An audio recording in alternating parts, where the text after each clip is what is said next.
Theorem number 4, इसके अंदर हमने एक एंगल का बाइसेक्टर ड्रॉ करना है और एक पॉइंट जो हम उस एंगल के बाइसेक्टर पे लेंगे तो हम प्रूव करेंगे कि जो एंगल के दो आर्म्स होती हैं वो पॉइंट उनसे इक्वी डिस्टेंट होगा। ये बात हमने प्रूव करनी है। आइए इसको डिस्कस करते हैं। थ्योरम नंबर 4 है, चैप्टर नंबर 12।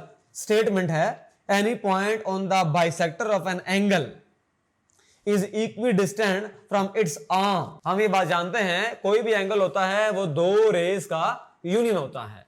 वो जो दो रेज होती हैं वो उसके बाजू होते हैं, आर्म होती हैं। तो हम पहले डायग्राम ड्रॉ करते हैं इसकी।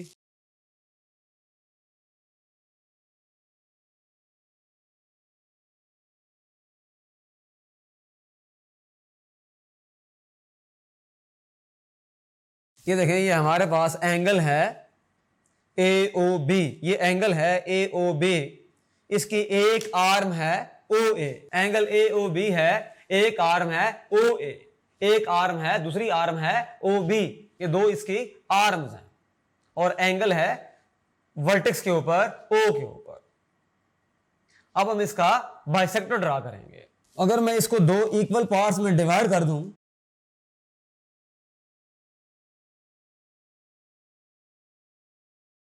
यह हमारे पास इसका बाइसेक्टर है।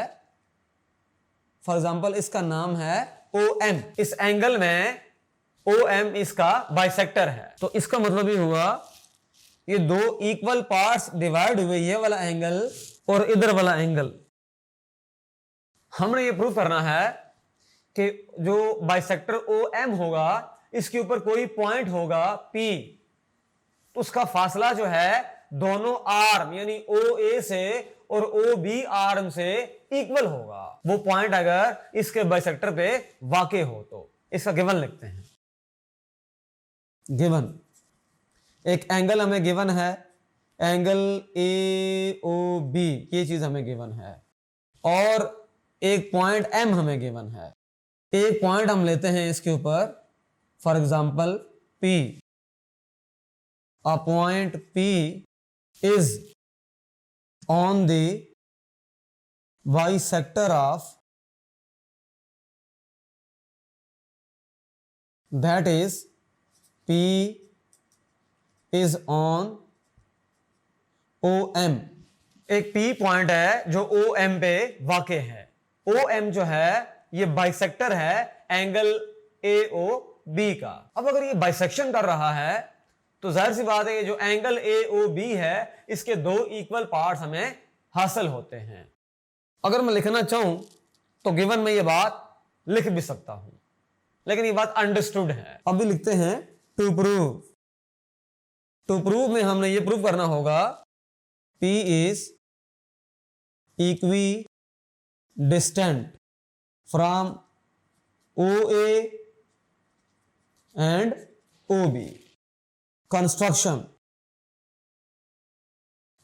हम इसका करेंगे, एक पॉइंट लेंगे यहां पर R और यहां से हम ड्रा करेंगे एक परपेंडिकुलर।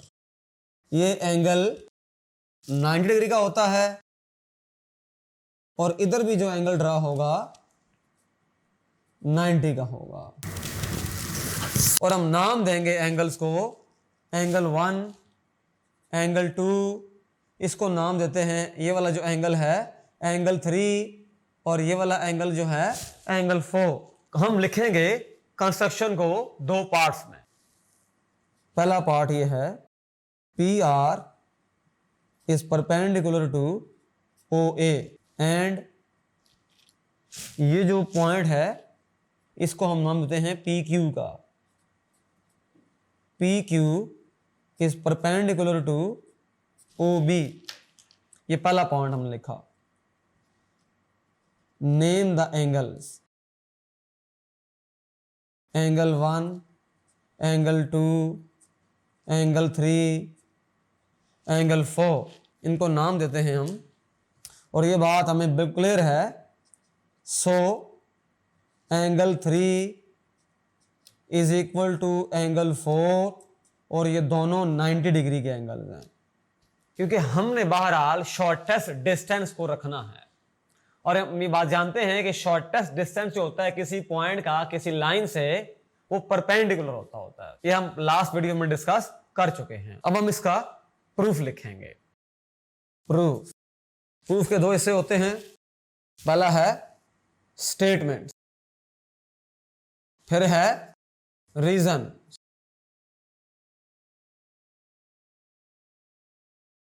हमारे पास बेसिकली दो ट्रायंगल्स कायम हो गई हैं।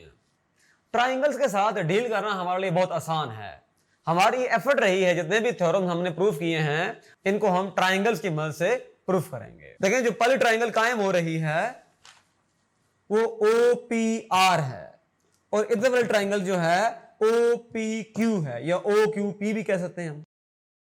तो मैं ये बात लिख सकता हूं, triangle POQ has correspondence with triangle POR। अगर मैं इसको अलग से ड्रा करना चाहूं तो बहुत सिंपल है, इसको हम ड्रा कर सकते हैं, अलग से भी ड्रा कर सकते हैं। देखें, मैं इसको डायग्राम को यहां रखता हूं और मैं इसको ड्रा कर लेता हूं।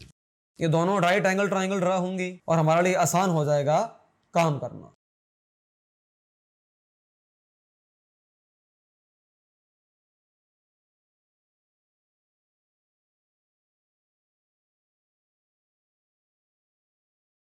हम इसको अलग ड्रा करते हैं, POQ। ये Q पे 90 एंगल बन रहा है, उधर ले आते हैं, और ये O है और ये P है। फिर हमारे पास POR पे हमारे पास एंगल 90 डिग्री का है, इसको हमने 4 का नाम दिया हुआ है, और यहां पर हमने 3 का नाम दिया हुआ है। और इधर हमारे पास के अंदर जो एंगल है POR के अंदर, ये एंगल 1 है, और ये एंगल हमारे पास है 2 है। देखिए, मैंने ये दो ट्रायंगल यहां पर एडजेसेंट हैं, तो इनके दरमियान ये दो ट्रायंगल यहां पर एडजेसेंट थी, जो हमने हमारी जो मेन डायग्राम है थ्योरम की। अब मैंने ये करना है कि इनको सेपरेटली ड्रा करना है, ताकि इनके दरमियान में मैं कॉरेस्पोंडेंस कायम कर सकूं और इनको मैं प्रूव कर सकूं कि दोनों ट्रायंगल जो हैं वो कॉन्ग्रुएंट हैं। तो मैंने इनको सेपरेटली ड्रा कर लिया। इस एंगल का नाम है POQ, ये ट्रायंगल है POR। POQ ये ट्रायंगल थे, इसके अंदर एंगल था 2 और एंगल 3। एंगल 3 90 डिग्री का था, एंगल 2 भी है, और ये साइड है हमारे पास OQ और PQ। अब ये ऊपर ट्रायंगल को मैंने फ्लिप कर दिया, उसको मैंने स्ट्रेट करके यहां ड्रा कर दिया। ये देखें, OPR, एंगल 4, एंगल 1, और यहां पर एंगल P। अब इनके दरमियान में कॉरेस्पोंडेंस कायम करना मुश्किल बात है नहीं है। हम इसके दरमियान में काम कर सकते हैं, POQ corresponding to triangle POQ और POR। ऑब्वियसली यहां सिंपल है बिल्कुल, एंगल 3 इक्वल है एंगल 4 के, दोनों 90 डिग्री के हैं। एंगल 2 इक्वल है एंगल 1 के, हमने खुद बाइसेक्शन की हुई है। और देख लें कि OP is congruent to OP, ये दोनों में कॉमन है, तो दोनों ट्रायंगल जो हैं वो कॉन्ग्रुएंट हैं। हमने दो एंगल और एक साइड को प्रूव करना है यहां पर, तो लिखना मुश्किल बात नहीं है। पहला हम क्या लिखेंगे स्टेटमेंट, हम ये लिखेंगे OP is congruent to OP, common. इसके जस्टिफिकेशन ये है। दूसरी हम लिखेंगे angle 2 is congruent to angle 1 given. Angle 3 is congruent to angle 4 construction. This implies triangle POQ is congruent to triangle POR. Angle side angle is congruent to angle side angle. हमने पहली triangle के दो angle और एक side, उससे corresponding दूसरी triangles के दो एंगल और एक साइड को आपस में इक्वल प्रूफ कर दिया है। इसका मतलब ही हुआ कि दोनों ट्रायंगल्स आपस में कॉन्ग्रुएंट हैं, और जब दोनों ट्रायंगल्स कॉन्ग्रुएंट हो जाएं, उनकी कॉरेस्पॉन्डिंग तमाम साइड्स और तमाम एंगल्स आपस में कॉन्ग्रुएंट होते हैं। इस बेस पे हम कह सकते हैं कि PR PQ is congruent to PR because triangle POQ is congruent to triangle POR।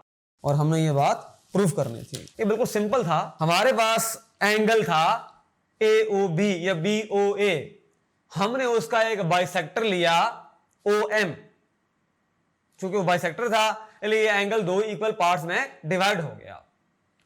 फिर हमने ये किया, एक पॉइंट P लिया OM के ऊपर, तो हमने गिवन लिख लिया। हमने प्रूव ये करना है कि जो पॉइंट P है वो दोनों जो आर्म्स हैं एंगल की OA और OB उससे इक्वी डिस्टेंट है।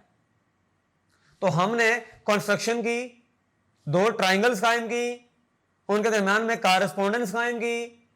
आपके अंडरस्टैंडिंग के लिए मैंने सेपरेटली इनको ड्रा किया है। हमने इनको प्रूव कर दिया कि दोनों कॉन्ग्रुएंट हैं और इससे रिजल्ट आ गया।